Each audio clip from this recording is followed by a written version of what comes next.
In the farthest arm of the Orion Spur, where the stars burn cold and ancient, there exists a tradition older than most civilizations. It is called the Rakvoren, the Great Hunt, and for 10,000 years it has never been refused. The war clans of the Dretheri Confederation do not build.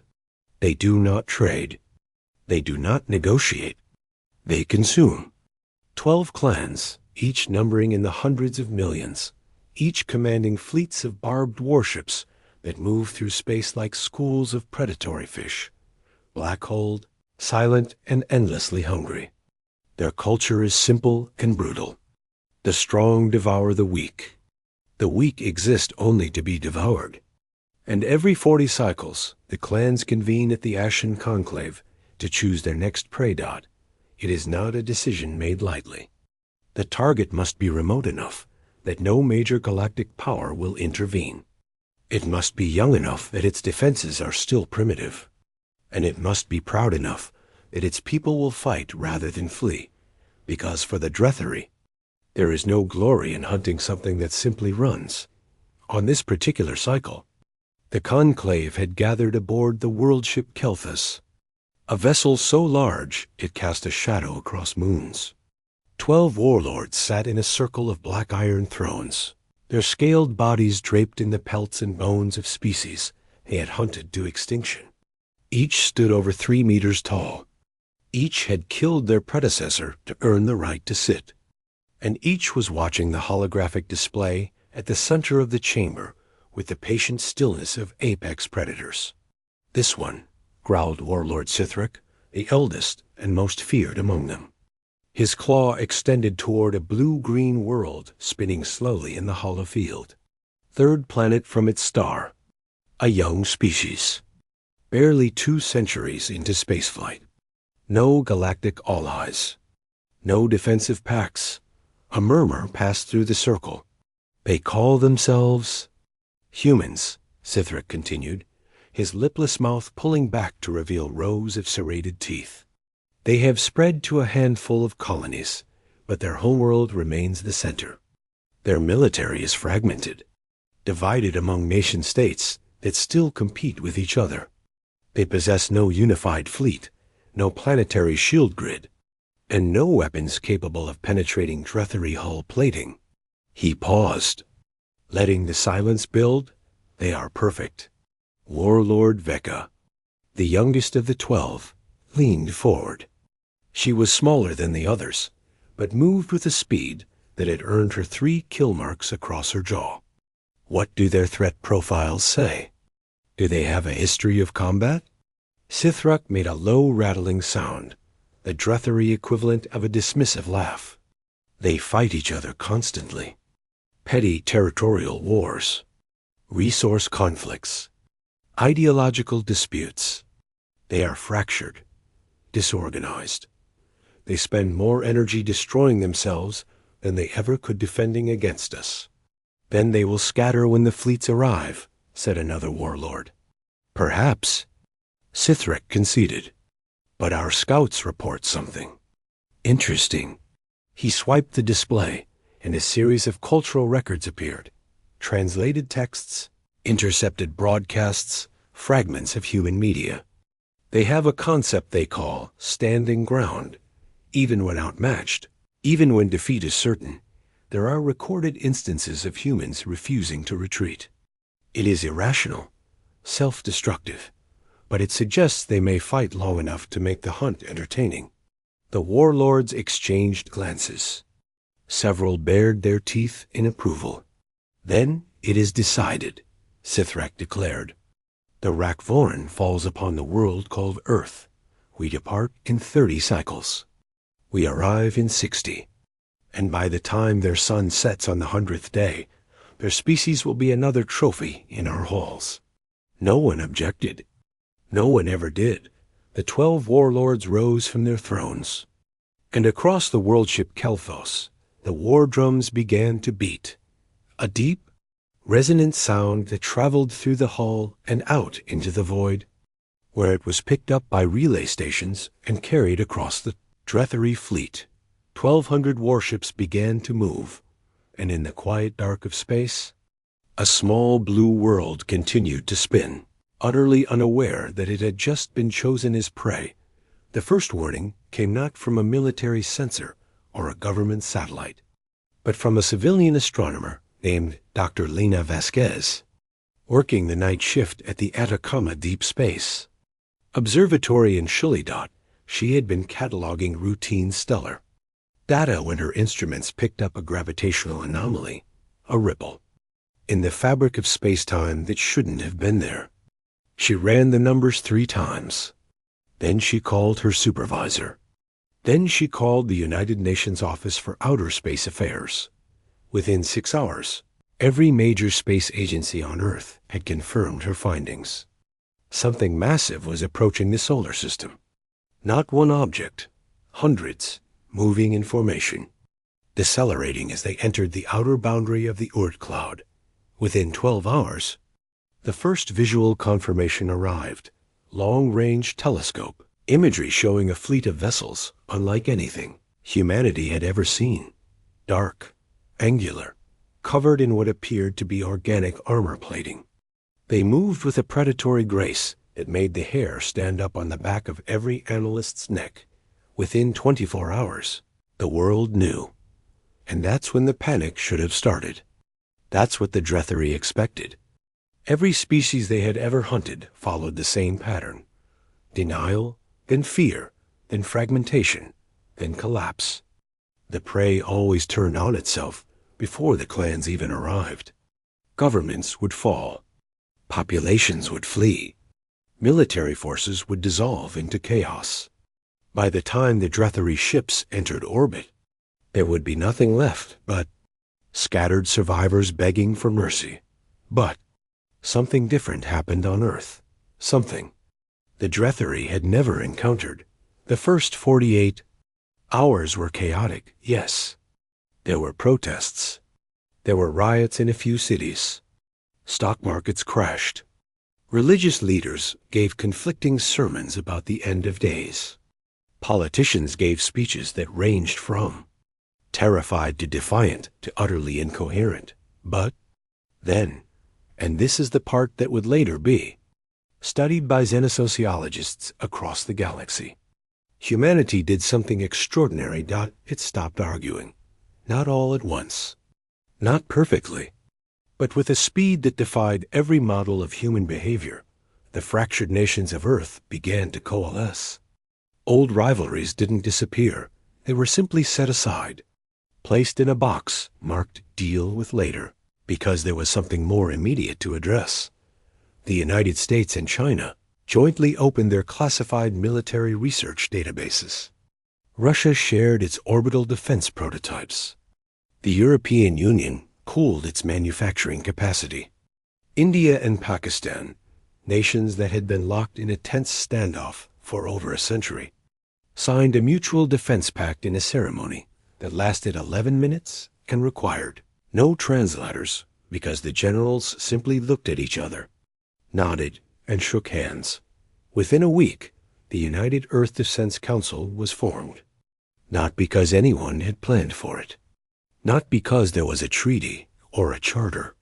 But because when humans looked up at the sky and saw something coming to kill them, something ancient woke up in their collective consciousness.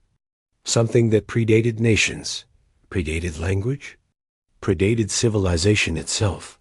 The same instinct that had once made a small, hairless primate on the African savanna pick up a rock and stand its ground against a predator 10 times its size. General Amara, a Say of Ghana, was appointed supreme commander, not because of politics, but because she had spent 30 years studying asymmetric warfare and had literally written the book on defending against a technologically superior enemy. Her opening address to the newly formed council was broadcast to every screen on the planet. "They are bigger than us," she said, her voice calm and measured. "They are stronger than us. Their ships are faster, their weapons are more powerful, and they have been doing this for longer than our species has existed. By every rational measure, we should not be able to win this fight." She paused. "But we are not a rational species. We are the species that crossed oceans in wooden boats, that walked on the moon with computers weaker than a pocket calculator, that split the atom, and then, when we realized what we had done, chose eventually, imperfectly, but chose not to destroy ourselves with it. Her eyes swept the room. They have chosen us as prey. They expect us to run. They expect us to break. They expect us to behave like every other species they have hunted. She leaned forward. We are going to teach them what happens when the prey fights back. The room was silent. And then, from every delegation, every nation, every representative, applause. Not polite applause. The kind of applause that sounds like thunder. The kind that shakes the walls. Because for all their differences, for all their history of conflict and division, every human in that room understood the same truth. They were not going to run. The Dretheri fleet entered the solar system expecting to find a world in disarray. Instead, they found something that made Warlord Sithrak pause for the first time in his long and violent life. Earth was quiet. Not the quiet of surrender. Not the quiet of a civilization that had already collapsed. It was the quiet of something waiting. Where are their evacuation fleets? Asked Warlord Veka, studying the tactical display aboard the Kelthos. Where are the refugee ships? The escape pods? Every species we have hunted has tried to flee by now. Perhaps they have no ships capable of evacuation, suggested one of her officers. No, Veka said slowly. They have ships. We've confirmed colony vessels, cargo transports, even civilian craft capable interplanetary travel. They could have evacuated millions. They chose not to. Then they are foolish. Veka said nothing, but her claws tightened on the armrest of her command chair. On Earth, the preparations had been methodical and relentless. General Asay had organized the defense into 3 layers, each designed not to stop the Dretheri. That was likely impossible, but to make them pay for every kilometer of space. Every inch of atmosphere, every grain of soil. The first layer was orbital. Every satellite, every space station, every piece of hardware humanity had in orbit was repurposed. Communication satellites were loaded with explosive payloads and repositioned as proximity mines. The International Space Station, long since decommissioned and converted to a museum, was reactivated, its old hull packed with nuclear warheads and aimed at the predicted approach vector. Private space companies donated their entire rocket inventories. Elon Musk's grandson personally flew a cargo shuttle loaded with magnetic rail, cannons into geostationary orbit, and refused to come back down. The second layer was atmospheric. Every air force on the planet was unified under a single command structure. Thousands of fighter jets, drones, and experimental aircraft were deployed to airfields around the globe. Anti-aircraft systems that had been designed to shoot down missiles were recalibrated for orbital targets. And in a move that stunned military analysts, the Swiss broke 2 centuries of neutrality and offered their mountain bunker network as a global command center. The third layer was the ground. And this is where humanity's true nature revealed itself, because it wasn't just soldiers who prepared. It was everyone. In Tokyo, engineers worked around the clock to convert the city's subway system into a network of underground supply lines. In Lagos, university students designed improvised electromagnetic pulse devices using car batteries and copper wire. In São Paulo, construction workers built tank traps out of recycled steel and highway barriers. In rural Montana, a 70-year-old rancher welded armor plating onto his combine harvester, mounted a machine gun on the roof, and told a news crew, "If they want my land, they can come and take it." That clip went viral, not because it was funny, though it was, in a grim sort of way, but because it captured something essential, something the Dretheri had never seen in any species they had hunted. Defiance. Not the defiance of a cornered animal, lashing out in desperation. The defiance of a species that had looked at the incoming threat, calculated the odds, understood that they were almost certainly going to lose, and decided to fight anyway. Not because they thought they could win, but because surrender was simply not in their vocabulary. General Osei understood this. She had studied the Dretheri's previous hunts using the fragmentary records that other galactic species had shared reluctantly, and only after humanity promised not to blame them for not helping. She knew the Dretheri expected a quick collapse. She knew they fed on fear. And she knew that the single most dangerous thing humanity could do was exactly what it was doing, refusing to be afraid. They will try to break our morale first, she told her commanders in a final briefing. 2 days before the fleet was expected to reach orbit. They will demand surrender. They will make threats. They may destroy a city to prove they can. Do not react with fear. React with purpose. Every action we take must send the same message. What message? Asked Admiral Chon of the Pacific Fleet. Ase looked at him with eyes that held the weight of 8 billion lives. That we are not worth the cost. The Dretheri fleet arrived in Earth orbit on a Tuesday. 1,200 warships arranged themselves in a hemisphere above the planet, blocking out the stars like a curtain of black iron. The world ship Kelthos took position at the center, and Warlord Sithrek opened a communication channel on every frequency humanity used. His message was simple. It was the same message that Dretheri had delivered to every species they had ever hunted. It had been translated into every major human language, though the original Dretheri version was broadcast as well, a guttural, grinding series of sounds that made human ears ache. People of this world, you have been chosen for the Rakvorin, the great hunt. This is not a negotiation. This is not a request. Your world, your resources, and your lives are now the property of the Dretheri Confederation. You may surrender, in which case a portion of your population will be permitted to survive as livestock. Or you may resist, in which case you will be hunted to extinction. You have 1 planetary rotation to respond. The message ended. The fleet waited. On Earth, there was a moment of silence. A genuine, global silence, as 8 billion people absorbed what they had just heard. And then General Osei stepped to a microphone, and her response was broadcast on the same frequencies, aimed directly at the Dretheri fleet. This is General Amara Osei, Supreme Commander of the United Earth Defense Council, speaking on behalf of the human species. We have received your message.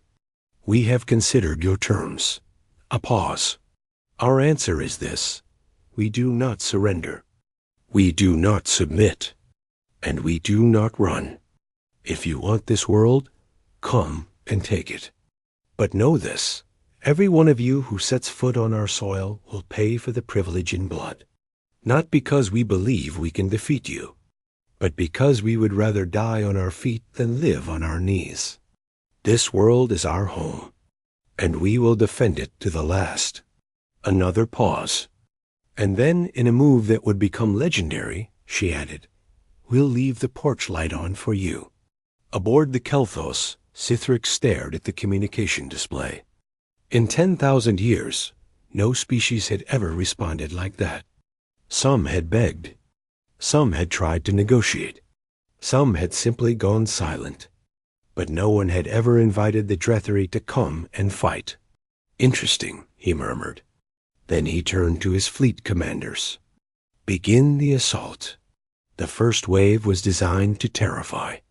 50 warships descended into the upper atmosphere, their barbed hulls glowing red from friction, and opened fire on military installations across 3 continents.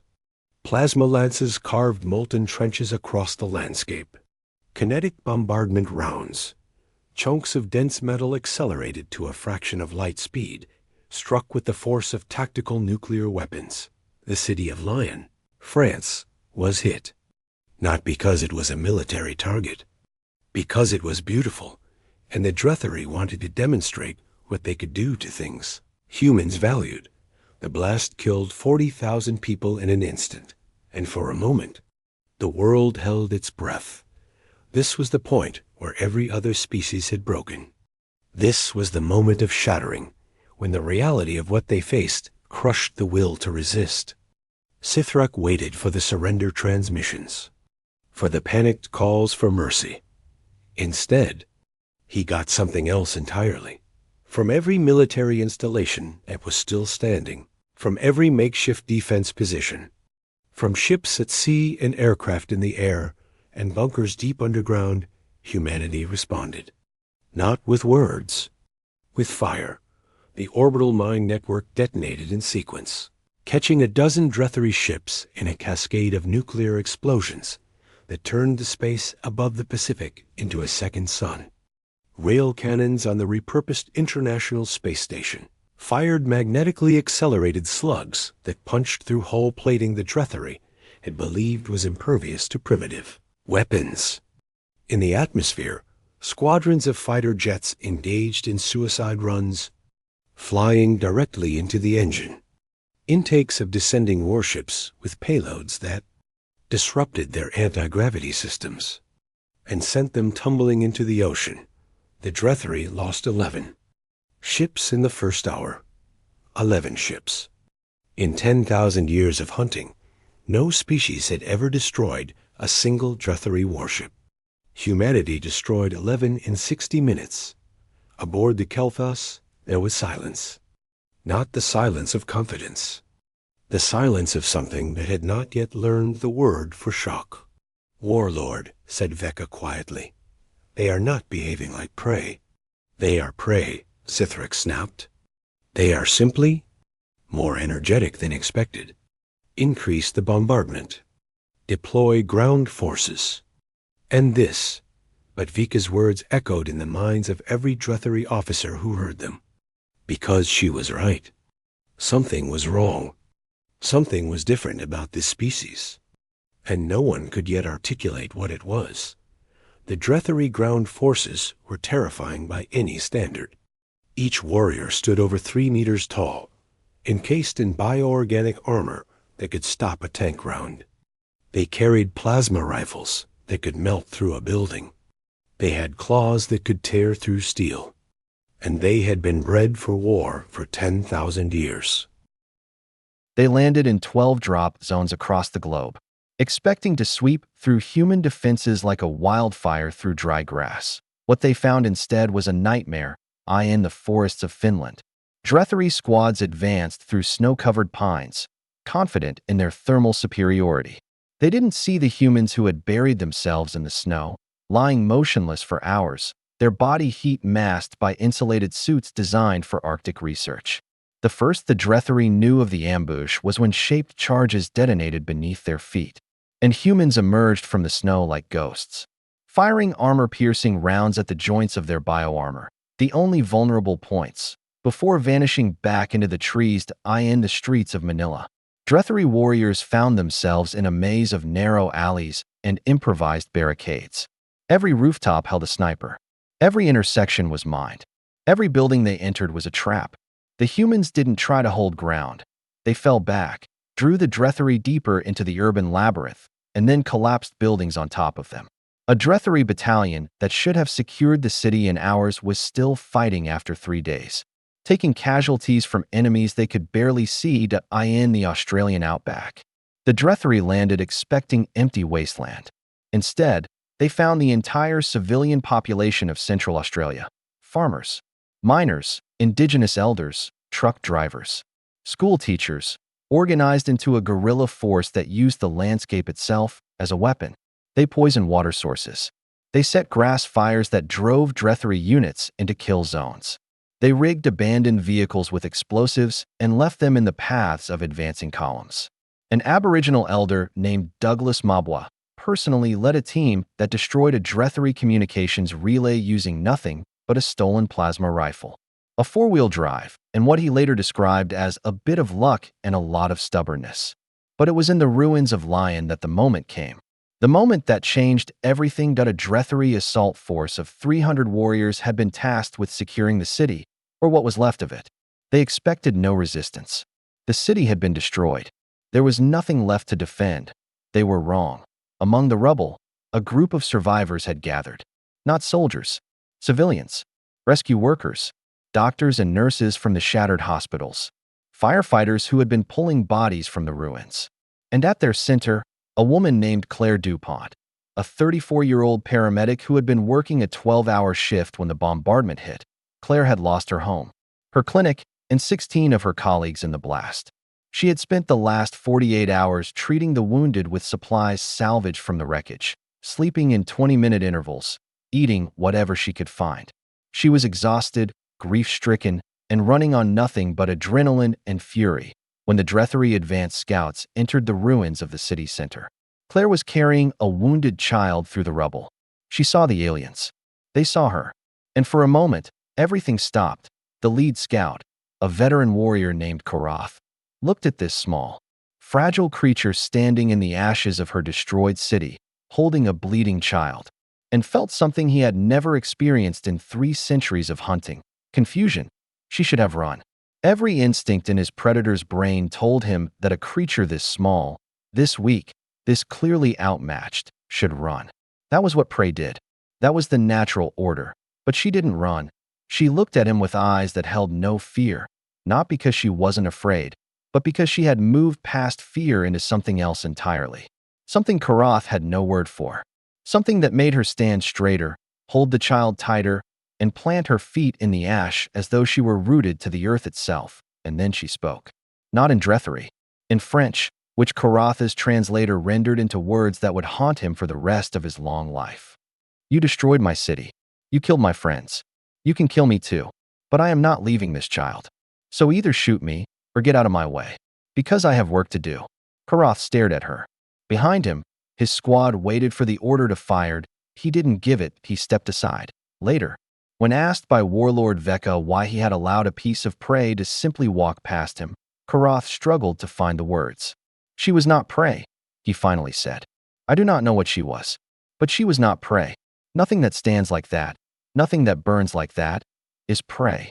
The war lasted 37 days. By any objective measure, the Drethry were winning.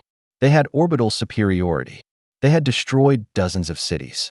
They had killed millions, but they were bleeding. For the first time in 10,000 years, the war clans were taking significant casualties. Not enough to threaten their existence. Not even close, but enough to matter. Enough to be felt. Every day, ships were lost. Every day, warriors who had survived centuries of combat were killed by creatures a third their size using weapons that should have been laughably primitive. And it wasn't just the military losses. Something else was happening. Something that Warlord Veka was the first to identify, and that she brought to Sithrak in a private meeting aboard the Kael'thos on the 32nd day. The clans are unsettled, she said. Sithrak's eyes narrowed. Explain. It's the humans. The way they fight.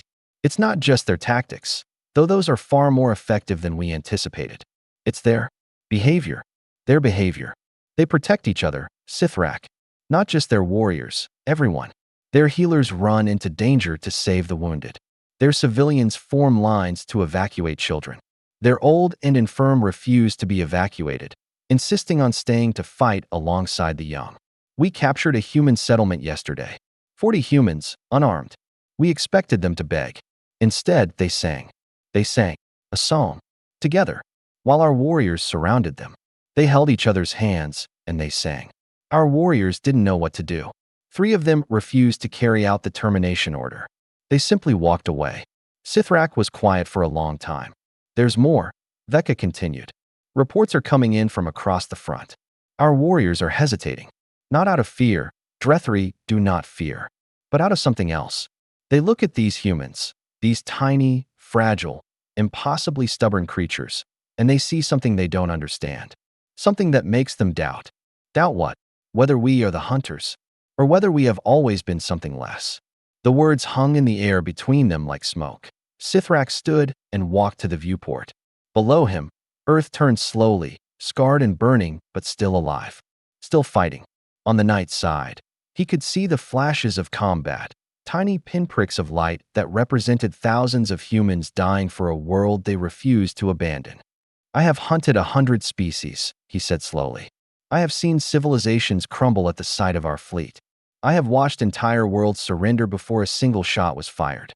In 10,000 years, we have never encountered a species that did not eventually break. He turned back to Vecca. These humans are going to lose. We both know that. Their military is being ground down. Their cities are in ruins. Their casualties are in the hundreds of millions. By every measure, they are defeated. And yet, Vecca said. And yet, Sithrak echoed. They will not stop. Will they? No. I don't believe they will. Even if we kill every last one of them. That is what concerns me. Because I believe you are right. We can kill them all. But doing so will take years. Perhaps decades. And in that time, every warrior in every clan will have to look into the eyes of creatures like that woman in the ruins. Creatures that refuse to run. Creatures that sing while they die. She paused. What will that do to us, Sithrak? What will we become if we spend decades hunting a species that makes us doubt what we are? The world ship Kael'thos was silent. The war drums had stopped days ago, and no one had restarted them. For the first time in Drethari history, the drums had simply gone quiet. Hashtag ACT7. The last census on the 37th day, Warlord Sithrak opened a communication channel to Earth. General Osei answered. She looked exhausted, thinner than she had been, her eyes shadowed, her uniform dusty and stained. Behind her, the Swiss mountain bunker that served as her command center was dimly lit and crowded with officers who looked like they hadn't slept in weeks. But she was standing, and her voice was steady. General Osei, Sithrak said. Warlord Sithrak. A pause. Two leaders, two species, separated by biology and culture and 10,000 years of history, looking at each other through a screen. I have a question, Sithrak said. Ask it. Why? You know you cannot win. Your world is burning. Your people are dying by the millions. You have no allies coming.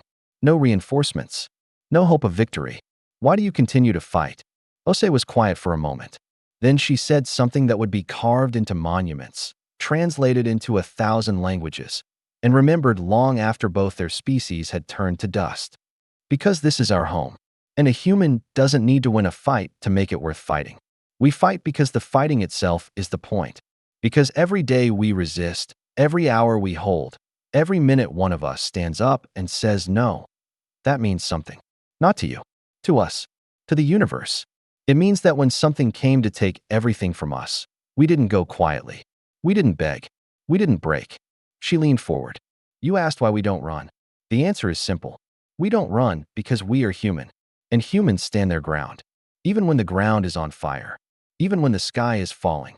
Even when everything rational says to give up. We stand. That's who we are. That's who we've always been. And that's who we'll be when you finally kill the last of us. Standing. Sithrak stared at her for a long time.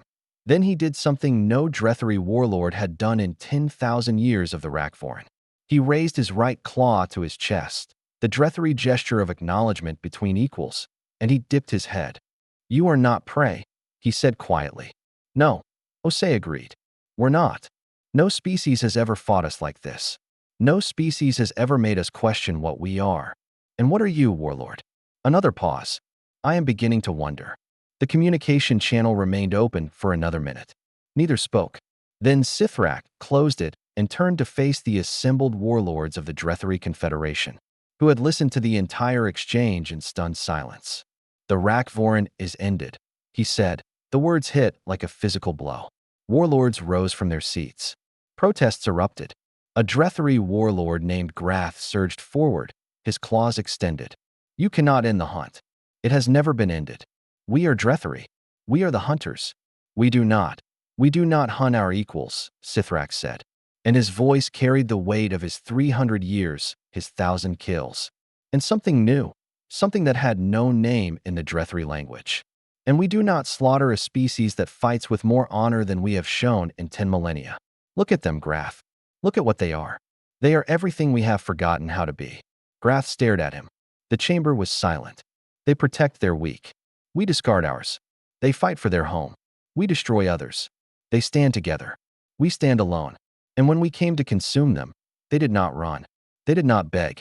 They looked us in the eye and they chose to die on their feet. Sithrak's voice dropped to a whisper that somehow filled the entire chamber. In 10,000 years, we have never found a species worthy of our respect. Until now. And I will not allow us to destroy the one thing in this galaxy that might have made us better. The silence stretched. Then, one by one, the warlords lowered their heads. Even Grath, even the most bloodthirsty, the most savage, the most committed to the old ways, because they had all seen it. In the eyes of the paramedic in the ruins. In the voice of the general who refused to break. In the songs of the captured civilians. In the rancher on his armored combine harvester, and the grandmother who threw stones at a Drethari warrior because he was walking on her garden. They had seen something they had no word for. Something that existed in no other species they had ever encountered, but a fire that could not be extinguished. The Drethari fleet withdrew on the 38th day. No treaty was signed. No terms were offered. They simply left. 1,200 warships turning away from a wounded world and vanishing into the dark between stars. But the silence they left behind was deafening. The cost had been staggering. Over 300 million humans dead. Cities reduced to rubble. Entire regions rendered uninhabitable. The oceans carried ash for months. The sky, bruised by plasma fire and orbital bombardment, took on a gray-amber hue that wouldn't fully clear for 2 years. Children born in that period would later be called the Ember generation, the ones who grew up under a wounded sky. General Osei stood in the command bunker long. After the last Drethari ship blinked off her tactical display, her staff erupted in cheers, in tears, in embraces that crossed every boundary of rank and nation. But Osei didn't move. She stood with her hands flat on the console, staring at the empty screen, and she wept. Quietly, without sound, because she had held herself together for 38 days, and the weight of 300 million ghosts had finally found her. Admiral Chen found her like that an hour later. He said nothing. He simply stood beside her, shoulder to shoulder, and waited. After a long time, Osei wiped her eyes and straightened her back. "We need to start rebuilding," she said. Her voice was hoarse but steady. "We will," Chen replied. "But first, you need to sleep, General." "I'll sleep when Lion has a hospital again." Chen almost smiled. "That stubbornness is what saved us, you know." "No," Osei said quietly. "What saved us is that 8 billion people had it. Not just me." The rebuilding was unlike anything the world had ever seen. Because the unity that had been forged in war did not shatter in peace. Not immediately, at least. The United Earth Defense Council evolved into the United Earth Cooperative, a governing framework that didn't replace nations but connected them in ways that would have seemed impossible a year earlier. Resources flowed to where they were needed, not where they were profitable. Engineers from Seoul rebuilt bridges in Argentina. Doctors from Cuba staffed field hospitals in Finland. Farmers from Punjab shipped grain to communities in the American Midwest whose fields had been scorched to glass. It wasn't perfect, nothing human ever is, but it was real. And it held. Claire DuPont became, reluctantly, one of the most recognized faces of the recovery. The footage of her confrontation with Karath, captured by a damaged security camera that had somehow survived the bombardment, was broadcast across the planet and eventually across the galaxy. She hated it. She told every journalist who contacted her the same thing. "I didn't do anything special. I did what any paramedic would do. I had a patient. I moved." But the galaxy didn't see it that way. To the hundreds of species watching from afar, that image, a tiny human woman standing in the ashes, holding a child, refusing to yield, became the defining symbol of the war. It was reproduced in alien art, discussed in alien academies, and studied by xenopsychologists who could not reconcile what they saw with their models of how prey species were supposed to behave. Douglas Mabwa, the Aboriginal elder who had destroyed the Drethari communications relay, was offered a military commendation. He declined. "I didn't do it for a medal," he told the officer who delivered the offer. "I did it because that relay was sitting on a burnt country, and nobody asked permission." He returned to his community and spent the next decade teaching young people how to read the land, the old way and the new way. Because he believed both mattered, the rancher from Montana, his name was Earl Dawson, though by then the whole world just called him the combined guy, went back to farming. When asked if he was disappointed the war was over before he got to use his armored harvester in combat, he shrugged and said, "Nope. Best outcome there is." Now I've got a combine that's bulletproof and alien-proof.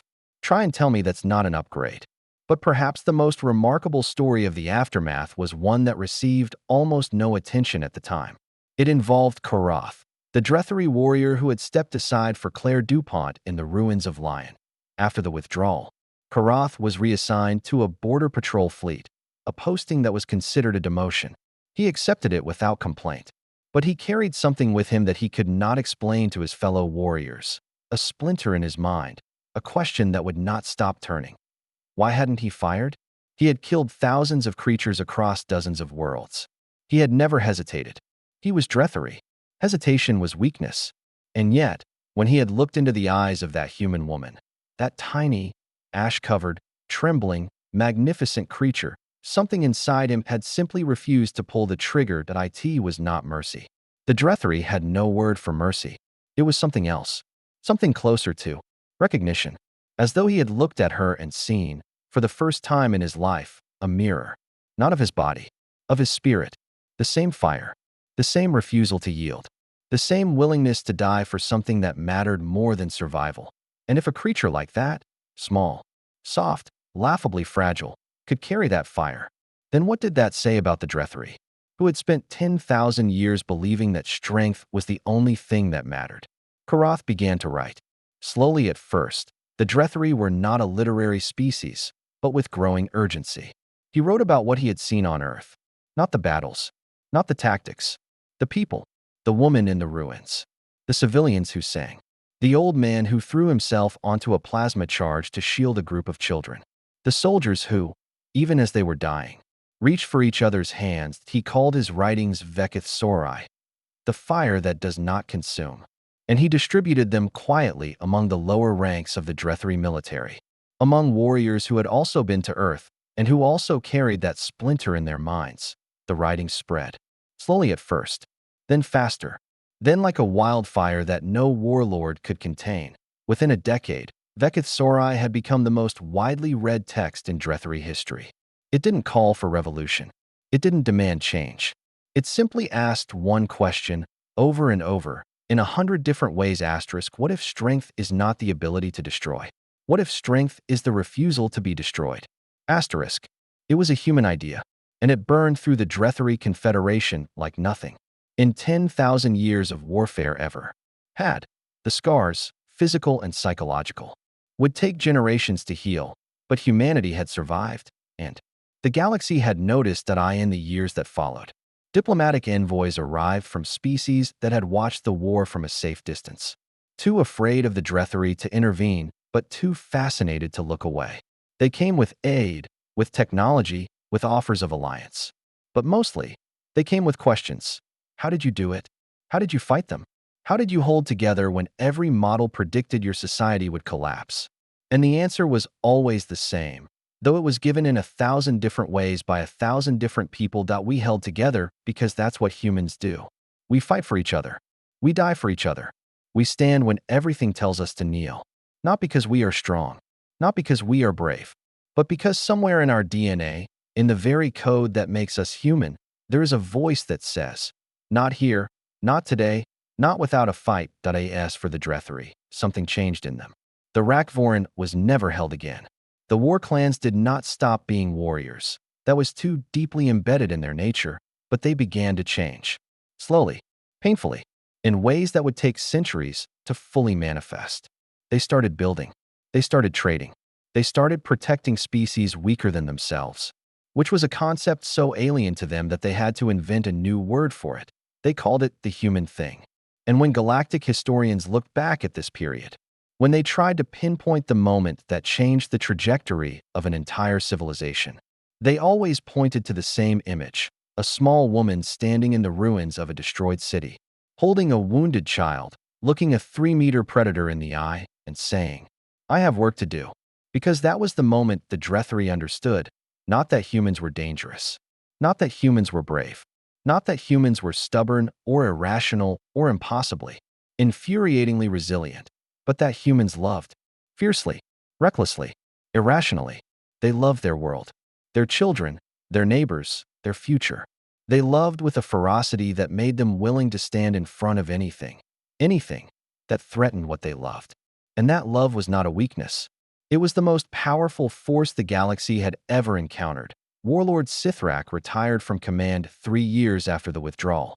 He spent the remainder of his life in a small dwelling on a Drethari border world, where he kept a single artifact from the war, a translation of a human poem, given to him by a captured soldier who had been released during the retreat. He read it every morning until the day he died. The poem was by a human named Dylan Thomas. And it said, "Do not go gentle into that good night. Rage, rage against the dying of the light." Sithrak never fully understood the words, but he understood the feeling behind them. That burning, that refusal, that unquenchable, magnificent defiance. And on the memorial that humanity built at the site of the ruined city of Lion, a simple stone pillar, standing alone among new-grown trees, they carved no names, no dates, no record of the dead, just 5 words that we did not run. And for the first time, the galaxy understood what it truly meant to be human. If this story moved you, subscribe for more human stories from the stars.